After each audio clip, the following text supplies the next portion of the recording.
ওং ঐং হিং সিং শনিশ্চরায় নমঃ। শনিদেব যদি আপনাকে খুব ডিস্টার্বের মধ্যে ফেলে, খুব কষ্ট দেয়, তাহলে আপনি শনিবার দিন এই ক্রিয়াগুলো করুন না, দেখুন না আপনার জীবনে কিছু সুফল আসে কি না। শনিবার দিন খুব সকালে উঠে আপনি অশ্বত্থ গাছে জল নিবেদন করুন না কিছু কালো তিল দিয়ে, দেখুন না কি হয়। শনিবার বলে কথা নয়, এটা প্রতিদিন করা যেতে পারে।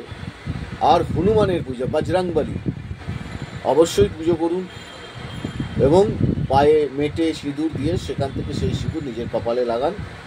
শনিবার আপনি হনুমান চালিসা অথবা শনি চালিসা পাঠ করতে পারেন, এতে সহজেই কিছুটা অশুভ প্রভাব থেকে মুক্তি পেতে পারেন। ওই দিন কালো ছাতা এবং আপনার কলাইয়ের ডাল, কালো কলাইয়ের ডাল দান করবেন। কালো জুতা, কম্বল দান করতে পারেন, এতে শনিদেব মারাত্মকভাবে খুশি হন। এবং কালো কুকুরকে যদি আপনি রুটি খাওয়াতে পারেন তাহলে শনিদেব খুশি হয়। আরেকটা জিনিস আছে, সেটা হচ্ছে আপনার দশরথকৃত শনি স্তোত্র। খুব ভালো করে শুনুন। দশরথকৃত শনি স্তোত্রটা যদি আপনি নিয়মিত পাঠ করতে পারেন তাহলে এখানে আপনি 30% রেজাল্ট পাবেন। আর শনি গ্রহ যাদের খারাপ আছে তাদের কিন্তু প্রচণ্ড দুঃখ কষ্ট দেয়, এবং এই দুঃখ কষ্ট কিন্তু অল্প দিনের মধ্যে না, লং টাইম জার্নি। শনি গ্রহ এত স্লো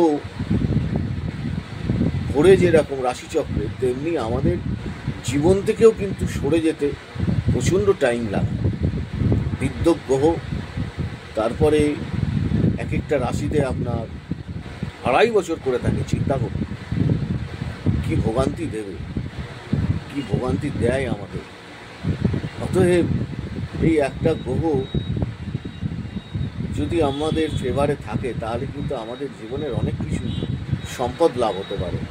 আপনারা ওইদিকে নজর দেবেন, নিজের শরীরের হরস্কোপের দিকে, সেইটার প্রতিবিধান নেবেন এবং